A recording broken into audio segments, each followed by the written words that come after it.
ఆయనిచ్చిన అనుగ్రహాన్ని, ఆయనిచ్చిన మహిమకు దూరంగా బ్రతుకుతున్నారు.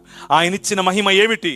ఆయనిచ్చిన మహిమ అధికారం, ఆయనిచ్చిన మహిమ ఆనందం, ఆయనిచ్చిన మహిమ ఆయనతో సహవాసం, ఆయనిచ్చిన మహిమ ఎప్పటికీ చనిపోని శరీరం. కానీ మనిషి చనిపోతున్నాడు, మనిషి రోగముల బారిన పడుతున్నాడు, మనిషి నానా రకములైనటువంటి నానా విధములైనటువంటి బాధలలో చిక్కుకొని పోయాడు.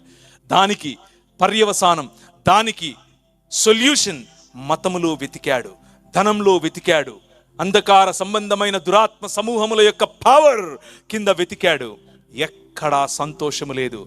కానీ దానిని నిజమైన మనిషి ఆయనకు కనిపించినప్పుడు మనుష్య సమాజములో ఉన్న కోపమంతా, మనుష్య సమాజములో ఉన్న ఈ హింస అంతా ఒక్క చోటికి చేరి ప్రభు అయిన యేసు క్రీస్తును కొరడాలతో కొట్టి సిలువకెక్కిస్తే, ఆయన సిలువను అనగా ఈ ప్రపంచంలోనే అతి క్రూరమైనటువంటి, అతి క్రూరంగా ఉండేటటువంటి ఈ వైలెన్స్ను, ఈ హింసను ఆయన ఆలింగనం చేసుకుని ఆ సింహాసనముగా దాన్ని మార్చుకున్నాడు.